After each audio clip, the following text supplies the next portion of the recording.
Move to questions without notice. Are there any questions? I give the call to the Honourable the Deputy Leader of the Opposition. My question is to the Minister for Home Affairs.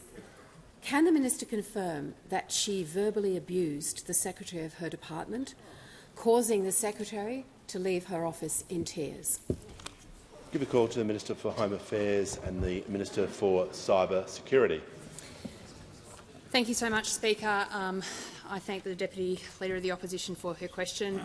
The Secretary of my department and I have worked together really closely, and boy have we got a job to do, Speaker, because we are working together to reform a department that was left in an absolute mess by the Leader of the Opposition.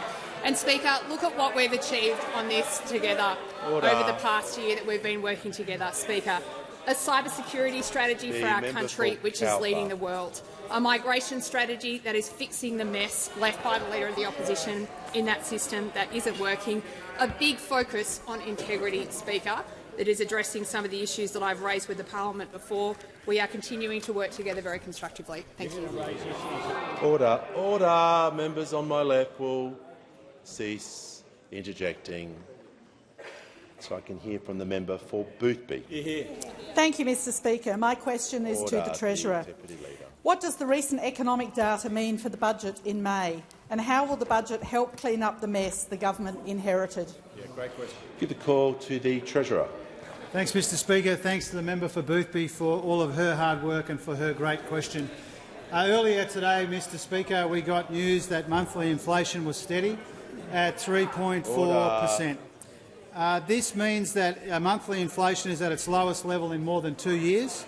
It also means that monthly inflation is now almost half what we inherited when we came to office. 3.4 now, 6.1 when we came to office. Now, as I said earlier in the week, Mr Speaker, the monthly inflation figure is a bit less reliable than the quarterly one. Monthly bounces around a bit. And in the quarterly data, we're making even more progress. We inherited 2.1%. It's now 0.6%, Mr Speaker. Still higher than we would like, but the direction of travel when it comes to inflation is welcome, it's encouraging and it's clear. And we're especially encouraged in today's numbers, Mr Speaker, by new analysis by the ABS, which I can share with the House. Rent over the last year, Mr Speaker, was 7.6%, too high, but it would have been 9.2% without our budget. But the one I want those opposite to particularly focus on, Mr Speaker, is when you look at the electricity price rises since June of last year, they have gone up 3%. You know what they would have been were it not for our energy plan? 18.1%. Order. 3%, 18.1% since the middle of last year. Order. When they voted no to our left, energy rebates, they voted yes to even higher inflation. Mr Speaker, that's not an opinion, that is a fact. It means that our cost of living relief is working as we designed it to, and we see it in the figures. We're getting inflation down as an important part of ensuring that people are earning more and keeping more of what they earn. Now, we've got inflation moderating, we've got wages growing. That means we've turned real wages around. We inherited negative 3.4%, and they are now growing again. So real wages are growing, inflation is moderating, and unemployment is falling in the most recent data, Mr Speaker. But we do acknowledge we've also got a slowing economy. We've also got global uncertainty, and people are still under pressure. And these are the three most important pressures and influences on the budget that we'll hand down from this dispatch box in May when the Parliament next sits, Mr Speaker. We will find the best balance of relief, repair and reform. Cost of living relief built on a tax cut for every single taxpayer. Repair of the budget and reform of our economy so that we can attract and deploy investment in ways that deliver a new generation of growth and productivity and competitiveness, so that we can get the budget in better nick without neglecting the pressures that we know people are still under, despite the welcome and encouraging news on inflation today. The call to the Honourable the Deputy Leader of the Opposition. My question is to the Minister for Home Affairs. Has the Minister apologised to the Secretary of her department following her verbal altercation? Call to the Minister for Home Affairs and the Minister for Cyber Security. Thanks, Speaker. And it looks like I'm going to get a bit of time on my feet today, which I'm very excited about. If I could just briefly, on indulgence, acknowledge that we've got Greek leaders from around Australia here with us, and I want to welcome them to our Parliament. It is a privilege to have you here. when the Greeks invented democracy. I'm not sure if this is exactly what they had in mind, but we're doing our absolute best. Now, Speaker, as I've said to the response to the previous question, I work very closely with the Secretary of my department. And let me talk about some of the work that we are doing so constructively together, Speaker, because as I have spoken to the Parliament about before, we have a Home Affairs Department with some very, very significant issues. The Minister will pause. I want to hear from the Deputy Leader of the Opposition. On relevance, Mr Speaker, point of order on relevance. It was a very direct question. Has the Minister apologised to the Secretary of her department? The Minister was asked a specific question. She's not entitled to then start talking about broad portfolio issues, so she'll need to keep her answer efficient to the question. Absolutely, Speaker. And I'd say again to the Deputy Leader of the Opposition, my Secretary and I work very closely together. It's why I was very supportive of the decision of the Prime Minister and PM&C to appoint Secretary Foster to this role. We have an incredibly important clean-up job to do in the department work that we are doing. Speaker, don't take it from me. Take it from the litany of eminent Australians who have written reports about significant systemic issues in my department. Well, perhaps you should have waited before taking your point of order so quickly. Speaker, we have a significant job to do, but I'm committed to doing it because I'm here to serve the national interest, not the political interests of the Liberal Party. The Minister will resume her seat. Order. And the House comes to order. The Minister for the Environment. I'd like to hear from the member for Holt. Thank you, Mr Speaker. My question is to the Minister for the National Disability Insurance Scheme. How is the Albanese Labor government getting the NDIS back on track, making the scheme sustainable for the future generations and helping ensure every dollar is going to participants who need it? Give the call to the order. The Leader of the Opposition will cease interjecting. Order. Order. Members on my left. The member for Barker won't interject before I call the Minister. The Minister for the National Disability Insurance Scheme and the Minister for Government Services has the call. Members of this House know that the National Disability Insurance Scheme is changing lives. It is perhaps one of the best achievements of our parliament in the 21st century. There's now 650,000 people receiving individual packages of support. There's now about 400,000 people who say that they earn their main income for working in the NDIS. And it is an achievement of all sides of politics. And it started by bipartisan consensus, and we intend to try and keep that. However, it is true that the scheme is moving off track. The experience recorded by participants is that it isn't always consistent, it's not always equitable and it's not always transparent. There are some unethical service providers, a minority, who are taking advantage of participants in the scheme. Indeed, it also faces the risk of becoming the only lifeboat in the ocean. And what I mean by that is that the NDIS is now viewed to try and solve all issues for all people with disability in Australia. As a result, it's been growing faster than projected. Now, since the election, we've been getting on with improving the scheme. We've created a fraud task force. We've put people with disability in leadership positions in the agency, and also we've commenced a root and branch review which concluded in December of last year. Also significantly, our National Cabinet of the Prime Minister and Premiers agreed to achieve an 8% target growth in 3 years. Also, the National Cabinet's agreed that one way that we improve the future of the scheme is to build services for Australians with disability outside the NDIS, and that we would introduce legislation in the first half. And I'm pleased to advise the House that today we have introduced the draft bill. This bill is the result of a year and a half of consultation, of talking to people about how the scheme can be best improved, and I acknowledge the interest of members of the House in the scheme because I've received 782 individual matters from MPs about issues to do with the NDIS. The bill contains a series of initial measures, how we can have better planning, better assessment, better cost controls and build supports outside the scheme. So the bill is important, but it is not a fait accompli, and we don't put it forward on the basis that we don't want to hear the voices of the opposition and people with disability in coming weeks. There will be anxiety amongst people with disability whenever you talk about changing the scheme. The scheme, for all its imperfections, is the best chance that many families have and people have of having a better life. So in adopting the process of change, I want to reassure participants on the scheme, people who work in the area and the broader Australian people, that we will work through these in a consultative, collaborative manner. But I also say that the option of doing nothing is not an option. We say to people with disability, we won't seek change in fear, but we shouldn't fear to change. This scheme is too important for future generations. Before I call the member for Clark, I just have a number of acknowledgements to do. He will get the call.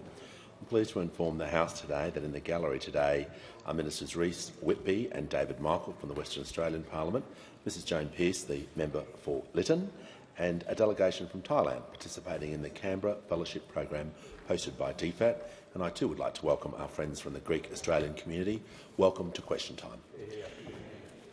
Give the call to the honourable member for Clark. Speaker, my question is to the Prime Minister. Prime Minister, why has your government twice prevented me from tabling these documents, which contain evidence of appalling misconduct by AFL executives and some team staff? Why are you trying to keep them secret? Or can I walk down and give them to you personally right now? Order. Prime Minister has the call. Thanks, Mr Speaker. I thank the member for Clark for his question. I note that walking around the chamber is disorderly, but I do note that the member for Clark has always had access to me, as other members of parliament do. I have not. There isn't a member of parliament here, including over there, up there, or behind me, who has asked to see me or made a phone call who has not had a call returned. Not one. Not one. That's the way that I deal with parliamentarians. I deal with senators the same, with respect.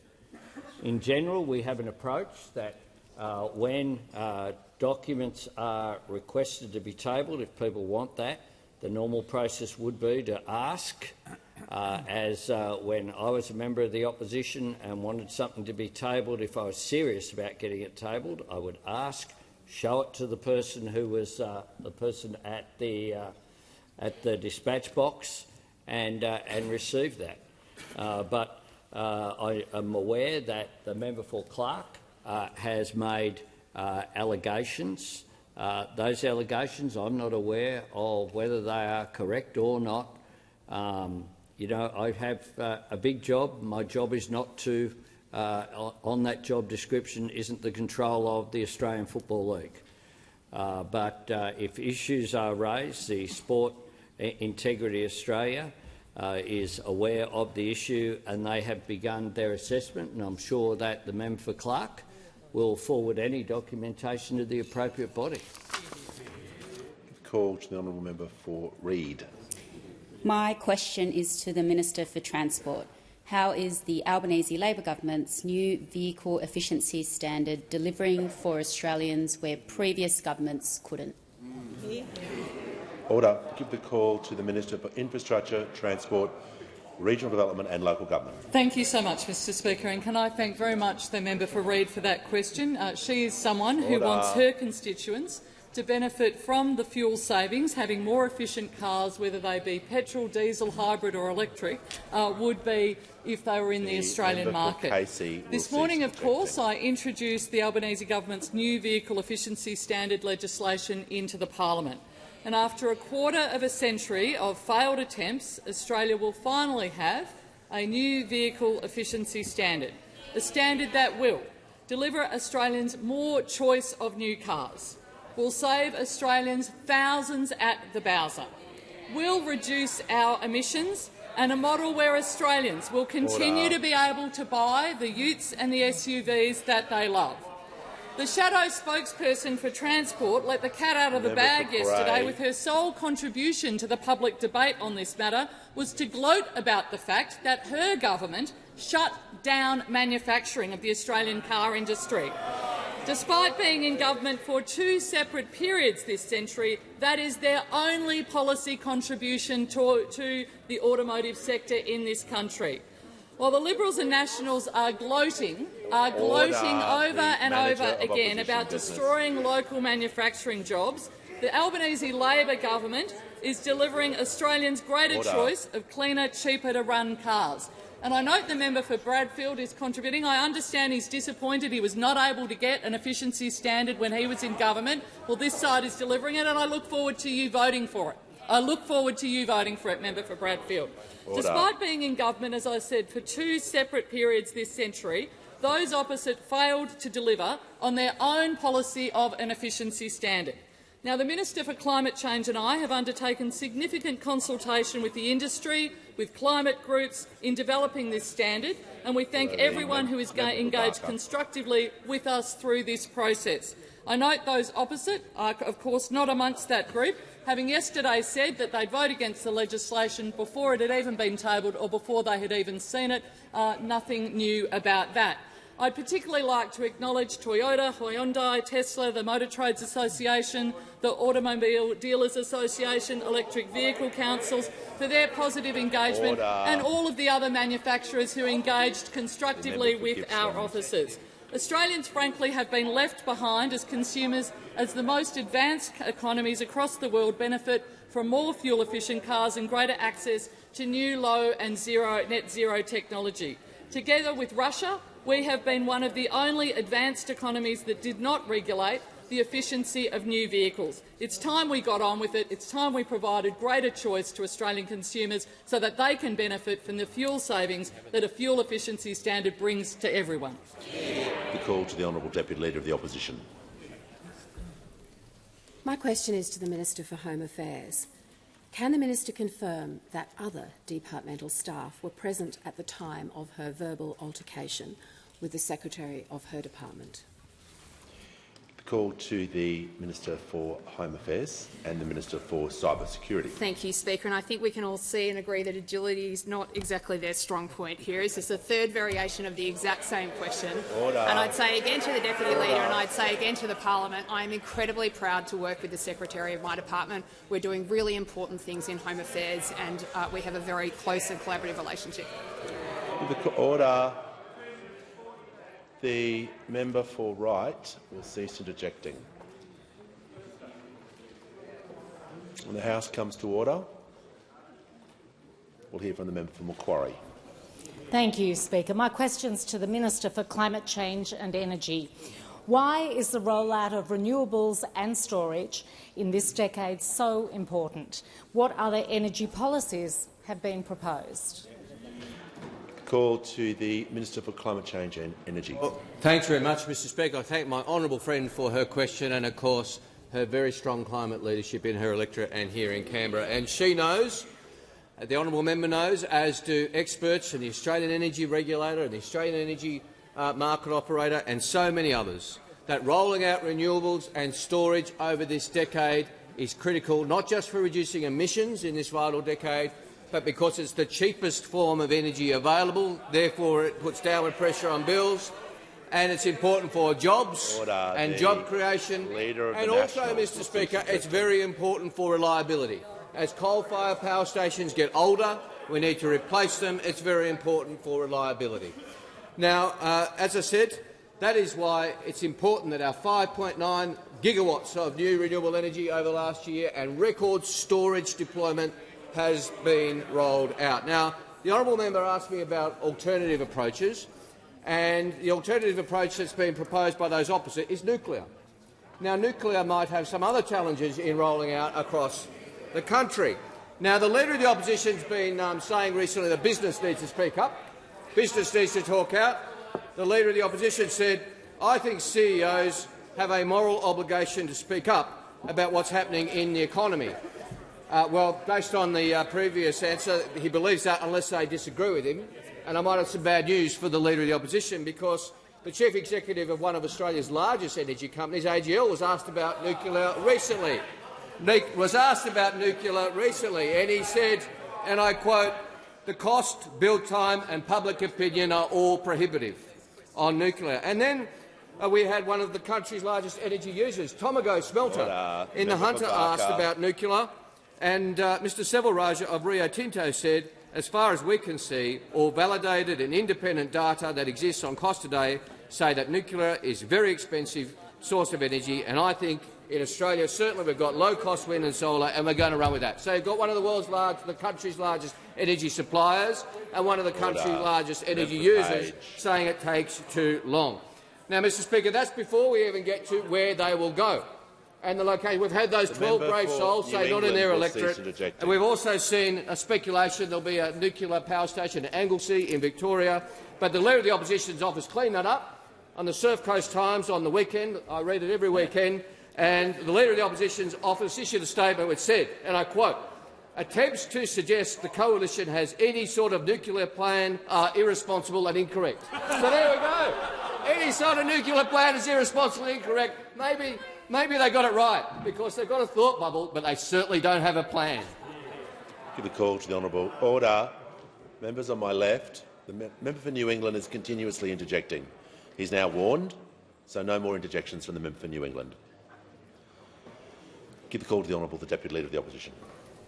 My question is to the Minister for Home Affairs. On 12 February, the Department of Home Affairs told Senate estimates that 149 criminals, including 7 murderers, 37 sex offenders and 72 other violent criminals, had been released from immigration detention. 7 separate government sources have told the Sydney Morning Herald the Minister's office attempted to ensure the department never gave this evidence so that the explosive document would be kept hidden from the Australian public. Minister, is this true? Give the call to the Minister for Home Affairs and the Minister for Cybersecurity.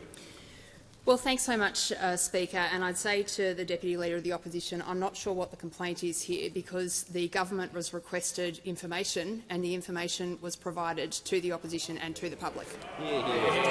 Order. Order. Order. I'm just going to have the House come to order so I can hear from the member for Patterson. Thank you, Speaker. My question is to the Prime Minister. How do we build a future made in Australia? And what's been standing in the way of making more things here, PM? Give the call to the Prime Minister. I thank the member for Patterson for her question. I look forward to being back in the Hunter tomorrow with the member for Hunter and the member for Patterson and other members as well. Speaking about the importance in that great manufacturing centre of Australia of making things right here in Australia. Not just exporting our resources that give us a great deal of value here to our national economy and create jobs, but where we can, making sure that we value add, which is an issue for our economy, but it's also an issue of our national security, because we need to be a resilient economy. We need to be one that isn't dependent and vulnerable to shocks, be it a pandemic or be it conflict internationally, which can have an impact on the Australian economy. And that's why there is such a stark contrast, because our government does believe in a future made in Australia, investing in solar and wind and new energy, investing in manufacturing and critical minerals, investing in people through fee-free TAFE and the plan that's been put forward by the Education Minister of the Universities Accord, creating jobs in our suburbs and creating jobs in our regions, building energy security, economic security and national security, moving up the international value chain. This is a whole-of-nation opportunity that we have, which requires a whole-of-economy approach. And that is my government's approach. And it does stand in contrast to the impediments which have been there. I was quite stunned that yesterday the Shadow Minister for Infrastructure and Transport sent out a tweet about EVs. She said this: "The changes being mooted by Labor's policy are the most significant changes to our auto and motoring industry since we shut down manufacturing." Wow! She put her hand up in a tweet. But then, just in case it was an error, later she held a press conference and she said this: The changes being mooted by the Labor Party's policy are the most significant changes to our automobile industry, to our motoring industry, since we shut down manufacturing. But she went on. She said, that's a fact. It sure is. It sure is a fact. That is the coalition's... Order. The Prime Minister's Shadow Minister for has Infrastructure and Transport. concluded. Before I call the member for Wannon, he will get the call. Just order. I'm trying to acknowledge some guests in the gallery. Interjections are highly disorderly before I call the member for Wannon. I'd like to acknowledge Mr Michael Galea, a member of the Victorian Parliament, and also Australian Indigenous Education Foundation scholars and CEO Andrew Penfold, who are joining us in the Southern Gallery, and representatives from the Isolated Parents Association of Australia. Give the call to the honourable member for Wannon. Thanks, Speaker. My question is to the Minister for Immigration.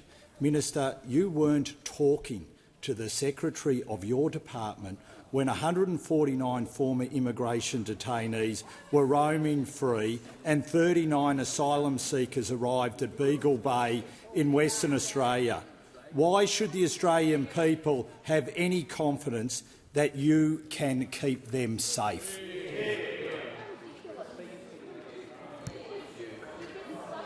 I'm just not sure if that was a statement or a question at the beginning part, but I'll just hear from the Leader of the House. There was a question. There was a question at the end of the statement. Mr Speaker, the member's been here long enough to know that if you're using the word "you," it's a question directed at the Speaker, and it could at least be phrased in a way that's in order. I'll allow the. I know the member for Wannon always likes to follow the rules, so I'll allow him to phrase the question. Would you like me to ask the whole thing again, or just the question? You can do the whole thing. I'm feeling generous today. Okay. It's Easter. My question is to the Minister for Immigration. The Minister wasn't talking to the Secretary of his department when 149 former immigration detainees were roaming free and 39 asylum seekers arrived at Beagle Bay in Western Australia. Minister, why should the Australian people have any confidence that you, the Minister, can keep them safe? Order. The Minister for Home Affairs will cease interjecting. Order. I want to hear from the Minister for Immigration, Citizenship and Multicultural Affairs. Thank you, Speaker, and I thank the member for Wannon for his question. But let me make one thing very clear. The allegation that it's based on is simply not true. It is simply not true.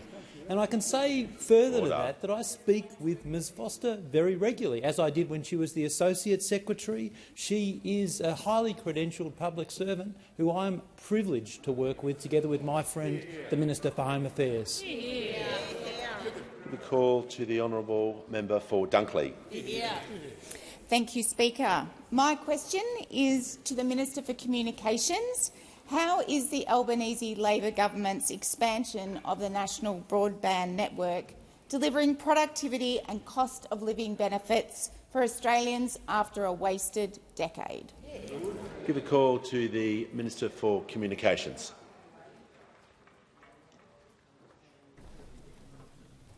Thank you, Mr Speaker, and I thank the member for her question. Labor founded the National Broadband Network to provide fast, reliable and affordable broadband to all Australians, and we are delivering on our vision of a world-class fibre network. The Albanese government is investing $2.4 billion over 4 years to give more households and businesses full fibre access, and we are making swift progress. Upgrades are underway across the country, with NBN announcing this week that 2 million premises in New South Wales and Victoria can now order a full fibre upgrade. And I'm pleased to inform the member that there are some 43,000 premises in her electorate of Dunkley that can get a high-speed fibre connection. And the upgrades include 660,000 homes and businesses in the regions that are currently on slower, less reliable copper wire. Full fibre upgrades boost the reliability of services and the productivity of our homes and businesses, helping give back precious time in the day as well as cost savings. The upgrades support the fast-evolving ways in which Australians work, study and interact. For instance, the average home now hosts some 21 internet-connected or smart devices, and data usage in Australia has increased 10 times over the past 10 years. And that's why fibre is so important, because it can deliver speeds 18 times faster than the average copper connection, has less latency and is less likely to drop out. The productivity and efficiency gains are so significant. Research commissioned by NBN shows Australians can save more than 100 hours and $2,580 per year in avoided travel time and costs in working from home and undertaking tasks online. But, Mr Speaker, this was lost on those opposite, because during their wasted decade, their oversight of the NBN was a masterclass in economic and technical incompetence. Who could forget Tony Abbott's famous forecast that, and I quote, "We are absolutely confident that 25 megs is going to be enough, more than enough, for the average household," he said. Mr Speaker, it is only a Labor government that can be relied on to invest in the long-term infrastructure that Australia needs to help with cost of living, improve our national productivity and support our businesses to be globally competitive. And it's great to see NBN Co is now consulting with industry on a plan to turbocharge speeds to give customers who upgrade to faster speeds at no extra wholesale costs, meaning people would get more for what they pay on their telco bills. Only Labor can be relied on to provide meaningful help with cost of living. Call to the Leader of the Australian Greens. Thank you, Speaker. My question is to the Resources Minister. A few months after being appointed Resources Minister, the Minister said on ABC Perth Radio that carbon dioxide was not noxious and, quote, "It's the bubbles in your soda water or out of your soda stream, so, you know, we've got to keep it in balance how we think about carbon dioxide." Is this reckless, dangerous view the reason the Minister is so intent on opening up massive new climate-destroying gas projects, even if it derails the rest of the government's legislative agenda? Order. Order. Members on my right, members on my left will cease interjecting. Order. Order. Members on my right, the member for Spence. Order. The Minister for Resources and the Minister for Northern Australia has the call. No, it's Member science. Patterson is warned. Carbon dioxide in low amounts, which is in SodaStream and is in soft drinks, it's very popular, isn't noxious. Like, it absolutely is not. Of course, dangerous amounts of carbon dioxide through our climate is, of course, dangerous. I'm not a climate denier. There are people in this building that might be, and I think there are fewer and fewer every year. So it is not noxious in the small amounts to which I referred to in that interview. Dangerous amounts of carbon dioxide causes global warming, and that is why this government has taken steps immediately upon becoming elected to introduce measures. We've passed many bits of legislation, the safeguards mechanism, the climate targets, the vehicle emission standard scheme that is going through the parliament right now. And I would remind the Leader for the Greens, the Greens political party, exactly what his party has done in the past. It is the party of the Greens political party that came into this parliament and voted against the CPRS many years ago. Oh, yeah, you might laugh, member for Melbourne. Oh, you should go right ahead. Through you, Mr. Speaker. But the thing is, the record is here on Hansard. History has been set, and you helped set it and put back this country's battle to fight climate change back decades. So I say to the Leader of the Greens political party, you get exactly what you deserve. Your party has made this happen all on your very own, for your very own political purposes. Mr. Speaker, I must object to the member for Melbourne continuing to laugh at what is a very serious topic. This government is taking action from the moment we got elected as a party of government, not a party of protest like the Greens political party, to take action to address dangerous climate change. And the leader of the Greens political party comes in here and has a little chit-chat about SodaStream and bubbles that might be in Coca-Cola and other soft drinks, as if it's the same thing as dangerous climate change caused by carbon dioxide. Through you, Mr Speaker, the Greens political party and its leader has gone too far. You're ridiculous and you should just stop it. Order. Order. I remind all members. Order. Order. Members on my right will cease interjecting. Order. No, order. The House is going to come to order so I can hear the next question. That sort of behaviour is completely unacceptable. Order. Every member is entitled to ask a question of their choice, and they should be respected in their right to do so. The House comes to order. I'll hear from the member for Pearce. Thank you, Mr Speaker. My question is to the Deputy Prime Minister. How is the Albanese Labor government investing in defence to keep all Australians safe? What does this mean for South Australia and Western Australia in particular? And what other approaches have been rejected? Give a call to the Deputy Prime Minister and Minister for Defence. Thank you, Mr Speaker. The Sovereign Submarine Partnership, which was announced last Friday with the US and the UK, will transform industry in South Australia and in the member's own home state of Western Australia. The Defence Minister will pause. We are 10 seconds into an answer. The member for Casey has been interjecting all week. He's going to leave the chamber under 94A. This is completely unacceptable when a minister has just begun within seconds to start yelling.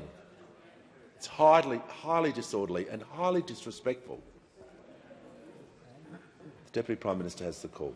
Thank you, Mr Speaker. At the Osborne Naval Shipyard in Adelaide, at full production, there will be 4,000 to 5,000 people building our future submarines, and in combination with those building our future frigates, the Osborne Naval Shipyard will be home to 7,000 highly skilled workers.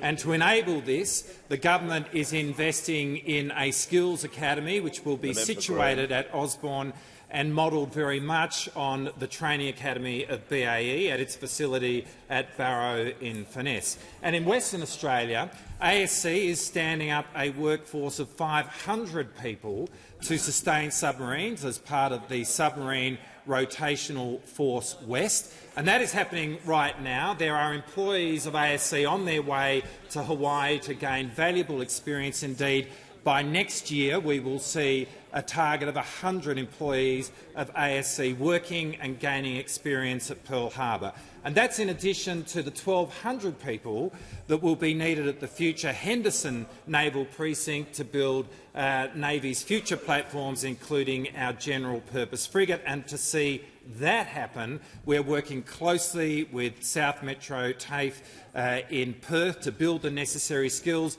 This is a future made in Australia to secure Australia, high-skilled, high-wage jobs. But to do this requires resources, which is why the government is increasing defence spending to 2.4% of GDP. Now, those opposite have been repeatedly asked about defence spending, and they have stubbornly refused to answer that question, which leaves them where they were at the last election, which is a spend of 2.1% of GDP over the same period. But, Mr Speaker, the issue is that 2.1% will not build our frigates. 2.1% will not manufacture long-range missiles. 2.1% will not deliver us an amphibious army. 2.1% will not give us AUKUS. Those opposite stand for cuts to defence spending, and with it they stand for cuts to jobs in South Australia, in Western Australia, in the shadow minister's own electorate. But much worse than that, those opposite now stand for compromising Australia's national security. Well, the Albanese government is committed to increasing defence spending to deliver our future submarines to keep Australians safe. Give the call to the Honourable the Deputy Leader of the Opposition. My question is to the Minister for Home Affairs, and I refer to media reports about interactions between the Secretary of the Department and the ministers she serves. The Minister for Immigration was asked about these reports and gave a clear denial. I ask the Minister again, did she verbally abuse the Secretary, causing the Secretary to leave her office in tears? Call to the Minister for Home Affairs and the Minister for Cybersecurity. Speaker, this question has been asked in a number of different ways. I've answered it in a number of ways, all of which have been accurate. And I'd say to the Deputy Leader of the Opposition, I enjoy a very close and warm relationship with the Secretary of my department. She is a public servant of decades of standing, serving the national interest in our government. It's why I supported the Prime Minister's decision to appoint her to this position, and we continue that warm and collaborative relationship. Order. Give the call to the Honourable Member for Hunter. Thank you, Mr Speaker. My question is to the Minister for Health. How is the Albanese Labor government making it easier for all Australians to access affordable health care after a decade of cuts and neglect? Call to the Minister for Health and Aged Care. Well, thank you, Speaker, and I thank the member for Hunter for his question and for all his hard work delivering cheaper, better health care in the Hunter Valley. Things like establishing the Cessnock Urgent Care Clinic and resurrecting the terrific GP access after-hours service in that area. Mr Speaker, as the party that introduced the PBS, Medibank and then Medicare, Labor has no higher priority than ensuring every single Australian is able to access high-quality, affordable health care, no matter where they live, no matter what their income. And as the member says, that mission is especially critical after the decade of cuts and neglect we witnessed under those opposite. We came to government, Mr Speaker, promising to strengthen Medicare and deliver cheaper medicines. And the Treasurer's responsible budget management not only delivered the first surplus in 15 years, it also made room for landmark investments to deliver on that promise, a position that could not be more different from the position of the former government, but didn't manage a single surplus in their decade of office and had a record of shocking cuts to Medicare, initiated, of course, by the Leader of the Opposition when he was the Health Minister. Because, Mr Speaker, Australians will never forget that the Leader of the Opposition, as Health Minister in his first budget, tried to abolish bulk billing altogether, to make every single Australian pay a fee every single time they went to the doctor. And when he couldn't get that through the Parliament, Mr Speaker, he froze the Medicare rebate for 6 long years, ripping billions of dollars out of Medicare. Our first budget contained the biggest ever investment in bulk billing in history, tripling the bulk billing incentive, an investment which, just in the first 2 months, delivered an additional 2,500 free visits to the doctor in the member for Hunter's electorate alone. The Leader of the Opposition's first budget also, as Health Minister, tried to jack up the price of medicines by up to $5 a script, the centrepiece of his dearer medicines policy.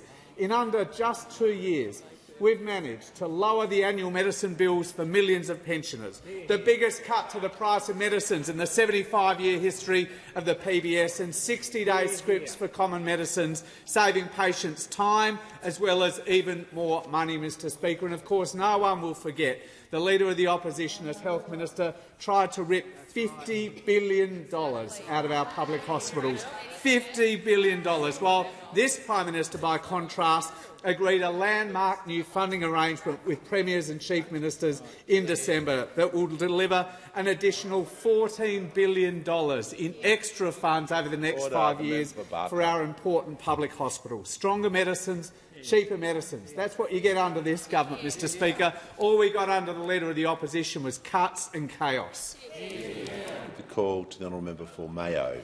Thank you, Mr Speaker. My question is to the Minister for Health and Aged Care.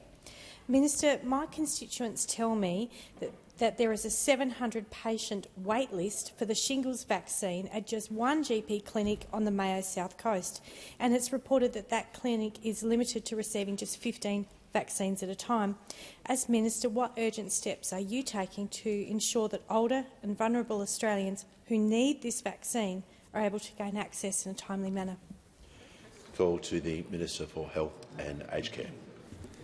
Thank you, Speaker, and I thank the member for Mayo for her question, her interest in healthcare, and drawing attention again to the House to the very significant investment that we've made in listing the Shingrix vaccine very, very quickly after the first recommendation was made by the Pharmaceutical Benefits Advisory Committee late last year. This is really a life-changing vaccine, particularly for older Australians. It's not often well understood enough just how debilitating a case of shingles can be, particularly for older Australians, but also for younger Australians who may be immunocompromised. The supply arrangements that we came to with the company, with the new Shingrix vaccine late last year, was modelled on the usual basis that we model these things, with ABS data and an analysis of likely uptake.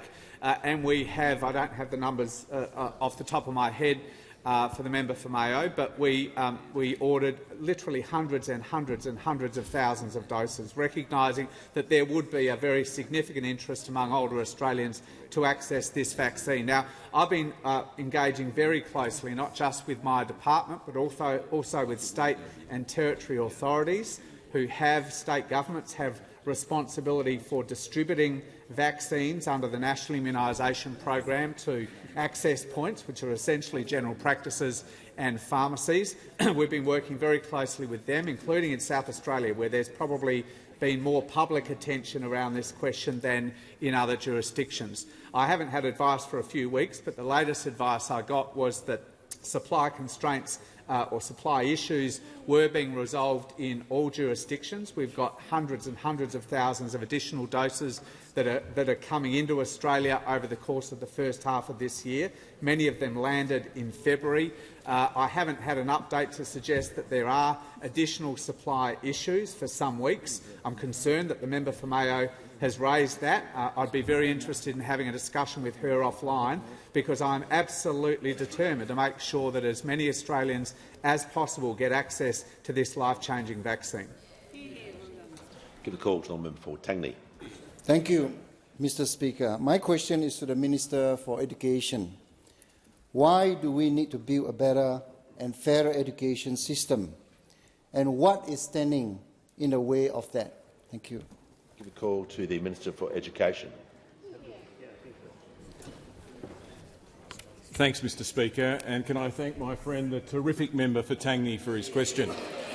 Mr. Speaker, we want Australians to earn more and keep more of what they earn, and that means pay rises and tax cuts. Pay rises and tax cuts. And for a brand new teacher in New South Wales at the moment, they're now on $85,000 a year, the highest paid teachers in the country. And from the 1st of July, they'll get a tax cut of more than $1,800. That's good news, because our teachers do an important job, the most important job in the country. And that job has got a lot tougher in the last 10 years.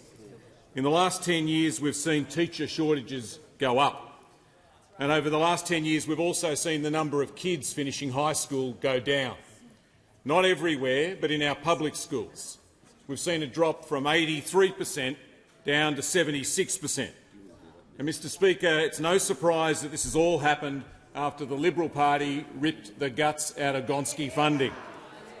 We've got a big anniversary coming up, because in 7 weeks' time it'll be 10 years since the Liberal Party ripped more than $20 billion out of public schools in this country.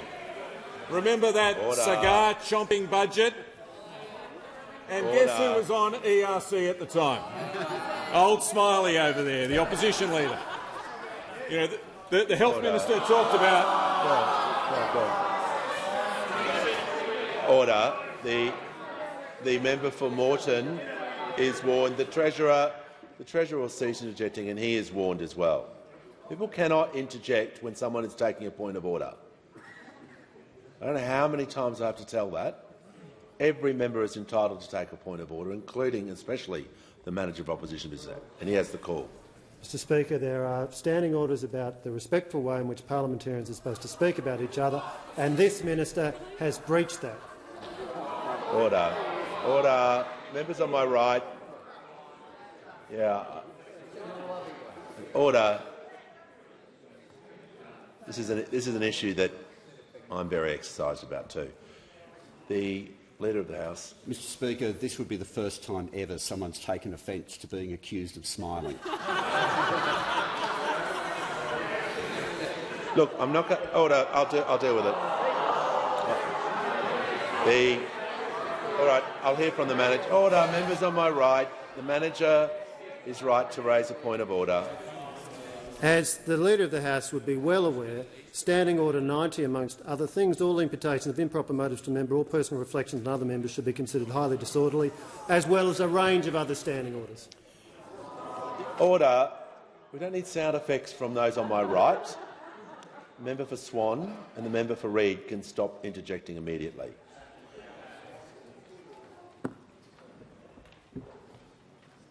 I'm just going to ask, the minister doesn't have to withdraw or anything, but I'm just going to ask him to temper his language and make sure he's showing respect to all members of Parliament, and that's to both sides of the House. Everyone has titles. Everyone's earned titles to be here. Just ask everyone to show each other respect. The Minister for Education has the call.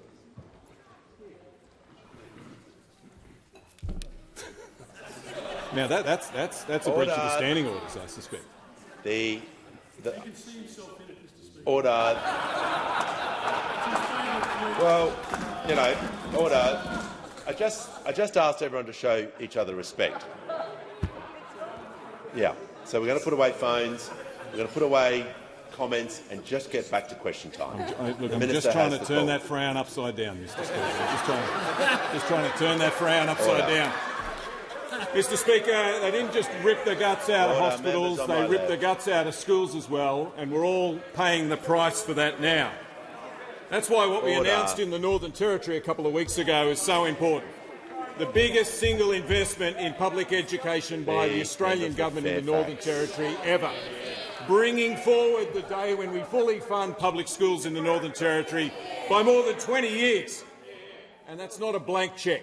That funding will be tied to the sort of things that are going to help more kids finish high school. And that'll change the lives of kids in the Northern Territory. Because if they finish school, their kids, when they have them, will be more likely to finish school too. That's what a good education does. It ricochets through families and communities. It ricochets through generations. And it helps all of us here too, because it means we'll have a stronger economy if more kids finish school and a better and a fairer country. But to do this, we'll need to introduce legislation through this parliament to increase the investment in public education. And London to a brick when we do this, the Liberal Party will vote against it. And if they win the next election, then you know exactly what they'll do. What they did 10 years ago. Light up the cigars, rip the money out of public schools and smile while they do it. Call to the Deputy Leader of the Opposition. My question is to the Minister for Home Affairs. In 2018, the now Minister said that the culture in Parliament, quote, feels really toxic for normal people generally, but in particular for women. So there's a level of aggression, of conflict, of egocentrism that dominates the culture in Parliament House, and I think it's quite hard to handle, end quote. How is this consistent with the Minister's verbal abuse of her secretary, causing her to leave her office in tears? Order. The Minister for Home Affairs and Minister for Cybersecurity has the call. And I thank the Deputy Leader of the Opposition for her question. I don't know how many times I'm going to have to repeat this to her. I have an incredibly warm and collaborative relationship with the Secretary of my department. We are doing very important work together, cleaning up the catastrophic mess left in Home Affairs by the Leader of the Opposition. We work on it together and we're proud of the work we do together. Order. Give the call to the Chief Government Whip. Thank you, Speaker. My question is to the Minister for Aged Care. What is the Albanese Labor government doing to ensure dedicated and hard-working aged care workers can earn more and keep more of what they earn after a decade of neglect? Call to the Minister for Aged Care and the Minister for Sport. I thank the wonderful member for Lawler for her question. The Albanese government knows that strong, sustainable wage growth is part of the solution to the cost of living crisis. It is not part of the problem. And that's why we believe that workers deserve to earn more and to keep more of what they earn. And that's why, unlike the opposition, we backed aged care workers in their fight for better wages at the Fair Work Commission. And unlike the opposition, we delivered. We delivered a 15% increase to award wage minimums for 250,000 workers across this country, an $11.3 billion commitment. Under the Albanese government, registered nurses are now taking home an additional $196 per week, or $10,000 per year. Personal care workers are now taking home an additional $141 per week, or $7,300 every single year. And that pay rise is changing lives around the country. Mr Speaker, today I met Jocelyn, Sue, Donna and Michelle. These 4 women have between them 103 years' experience working in aged care in Australia. They are, of their own volition, guardians, and they are the stewards of change in aged care. Before the Royal Commission, Mr Speaker, I'm sad to say that they were canaries in the coal mine. They marched through this place, they begged for help, and when the Coalition were in power, their pleas fell on deaf ears. Jocelyn sung and danced in the halls of Parliament House the day the now Prime Minister delivered his budget reply speech promising to back a pay rise for aged care workers. And Sue was with the Prime Minister and I at Hammond Care Miranda after we funded that pay rise. And today, these women told me that for the very first time, a lot of their colleagues have now become the breadwinners in their household. Some of them are now earning more money than their teenagers. Can you believe that until this point that was not the case? But we know that still cost of living is biting for people like Sue, like Jocelyn, like Donna and Michelle. And that's why from 1 July the Albanese government will deliver a tax cut for every single Australian taxpayer so that every taxpayer, including our aged care workers, can earn more and keep more of what they earn. 97% of aged care workers, who are overwhelmingly women, will be better off under Labor's tax cuts. So not only can a registered nurse working in an aged care home take home $10,000 more under the Albanese government, they'll also get a tax cut of $1,679 from 1 July, almost double what they would have got under the Coalition. And with my final moments, can I congratulate the GOAT, Lauren Jackson, on her selection to the Olympic qualifying squad for Paris. Call to the Honourable the Deputy Leader of the Opposition. My question is to the Minister for Home Affairs. Can the Minister now confirm that she verbally abused the Secretary of her department, causing the Secretary to leave her office in tears? Call to the Minister for Home Affairs and the Minister for Cybersecurity. Yeah, and I'd say again to the Deputy Leader, with respect, she has now asked me the same question about 5 times, and I'm going to give you the same answer. And the answer is that Secretary Foster and I enjoy a very warm and collaborative relationship. We have an enormous job to deal with because we are together managing a department which was left in a catastrophic mess by the Leader of the Opposition. Cybersecurity, immigration, parts of national security that needed a big clean-up effort. We're working on it together. We do that in a warm and concluded her answer. Give the call to the honourable member for Higgins. Thank you, Speaker. My question is to the Prime Minister. Why is the government rejecting nuclear energy for Australia? Could the Prime Minister compare and contrast the government's reasons for this decision? Give the call to the Prime Minister. Thanks very much, and I thank the member for Higgins for her question. My favourite ever member for Higgins, I must say. And the member for Higgins understands that climate change is not just a challenge, it's an opportunity. It's an opportunity to create jobs and to grow the economy. And indeed, a survey of institutional investors with $37 trillion in assets under management found this. They were asked what their top 5 responses were to deliver the best long-term returns for their beneficiaries. Number one, renewable energy, 47%. Second, biodiversity. Third, energy storage. Fourth, low-carbon transport. And fifth, industry materials, including critical minerals. Nuclear energy was last, Mr Speaker, last. And perhaps the Leader of the Opposition has identified why. Because he said that everything will all be fine in soothing the nerves of his members behind him there. There are only 4 outstanding issues: safety, disposal, cost and location. Apart from that, it's full steam ahead. Member for Deakin. Full steam ahead.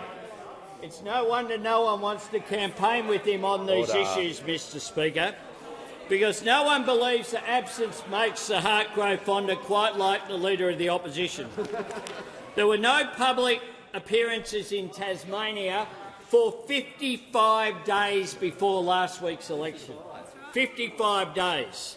There were no public appearances in Victoria for 37 days before the last state election. Order. The member for Deakin will But that's nothing like New South Wales, Mr Speaker, where there were no public appearances in New South Wales for 142 days before the election. Almost half a year. Seems to suit everyone. I'll give you a big tip, though.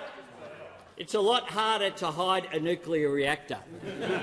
And you've said that they're going to be right around the country. Right around the country. Ask your coalition MP, what would you rather have in your backyard, the Leader of the Opposition or a nuclear reactor?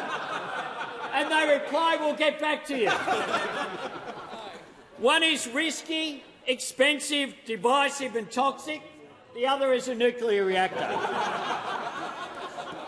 Mr Speaker. Order. The bad news for the Liberal Party is that you can put both on a claw flute, and we certainly intend to do so. Order them. When the House comes to order. Order. The member for Hume and the Treasurer will cease interjecting. I just want to call the Leader of the Opposition, so the sooner you stop speaking, the sooner I can call him. The Leader of the Opposition has the call. Thank you very much, Mr Speaker. My question is to the Prime Minister. Since being elected, the Prime Minister has spent just 4 hours in Alice Springs. At the moment, local residents, business owners, school principals and the Mayor have all been pleading for support from you, Prime Minister. Yet locals have seen little evidence of the $250 million package that you promised making any difference to improve community safety. In fact, the situation has got much worse. Children are committing serious crimes, sexual abuse is at a record high, juvenile crime and domestic crime and abuse is at a record high. When does the Prime Minister intend to visit Alice Springs? Order. Prime Minister has the call. Thanks, Mr Speaker. I have visited Northern Territory, including Alice Springs, more than the 3 previous Liberal Prime Ministers combined. In 2 years. Order. In 2 years, Mr Order. Speaker. No, the Prime Minister will pause. The Leader of the Opposition has asked his question. He was heard in silence. Order. Members on my left, we're just going to hear the Prime Minister. It's a serious question. We're going to listen to the answer. Order. The Prime Minister has the call. And just last week, Mr Speaker, I took the entire Cabinet to the Northern Territory, and we had ministers in Alice Springs, in Katherine, in remote Northern Territory as well. And I visited a remote community to commit to $4 billion to fix housing in remote communities, something that was never done by those opposite who, when they were in government in the 2014 budget, ripped money out of. Just like in their last budget, in 2022, they left funding going off a cliff, including in Alice Springs for community organisations, for organisations that look after women's safety, for organisations that look after children. All of the funding stopped on June 30 of that year, and we had to engage and find money, including $250 million, which we have done with our Better, Safer Future for Central Australia plan. We are delivering. Order. No. The Prime Minister will the Leader of the Opposition will withdraw that comment, so we can continue on. I withdraw. The Prime Minister in continuation. A bloke who barely leaves his office, doesn't get out and about, The member for Latrobe. except for his Wednesday night appearance on Sky News. Order. The Prime Minister will pause. The Leader of the Opposition, a point of order. Well, Mr Speaker, it's on relevance. I know the Prime Minister's got a glass jaw. He was there for 4 hours. Resume your seat.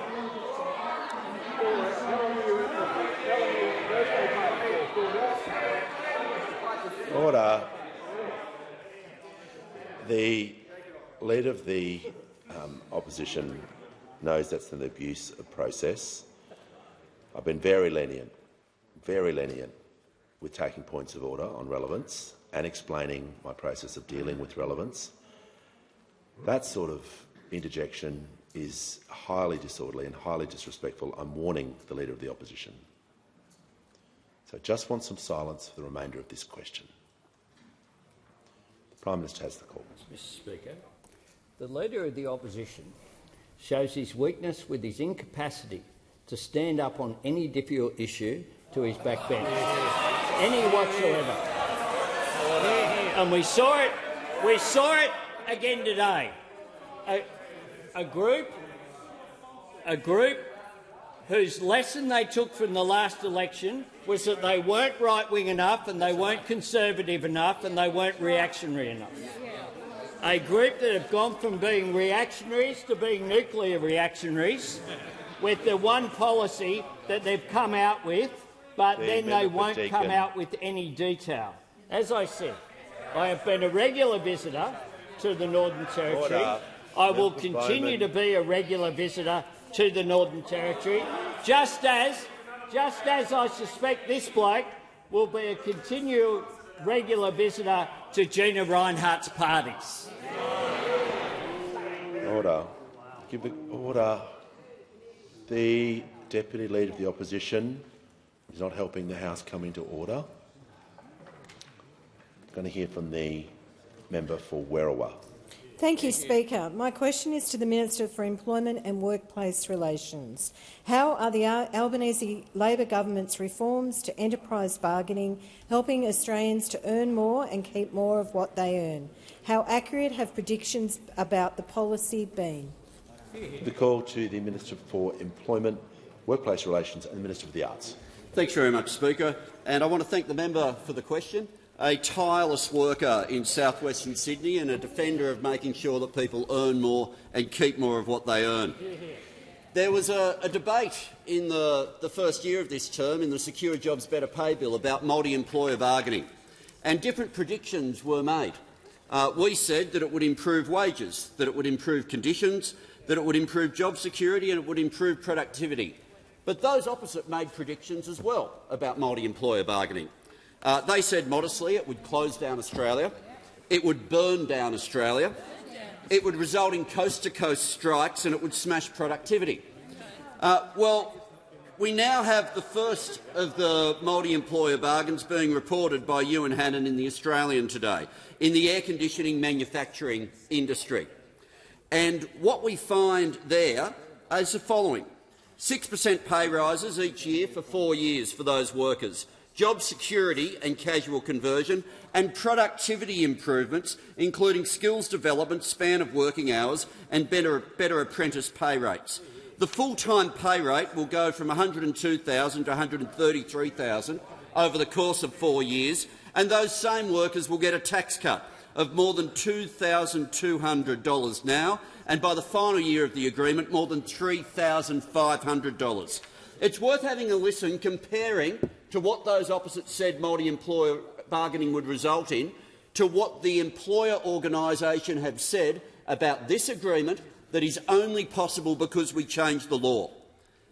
From HVAC, the President, Mimo Scavera, quote, "Some wins, some losses on both sides. and we came up with a happy medium we're all satisfied with. Quote, a better skilled workforce and an organised workforce is always a better productive workforce. Quote, for us it's a move to improve our industry to make it a safer, more skilled industry. It's a big leap forward on both sides. Working together means it's going to improve productivity. There's no use doing it any other way. It doesn't work. Those opposite might be determined to send people into their corners in a world of conflict. With these new laws, we have brought parties together that had not previously been able to reach agreements. What happened in the past? You get one employer reach an agreement, and then a dodgy operator be able to come in and undercut the rates of pay, and there was a race to the bottom. What we have now is a race to best practice standards. What we have now is a race to improve job security. What we have now is the best employers don't get punished for being the best employers. Those opposite might be determined that people work longer for less, but the Albanese Labor government's making sure people earn more and keep more of what they earn. Call the Prime Minister. Mr Speaker, I ask that further questions be placed on the notice paper.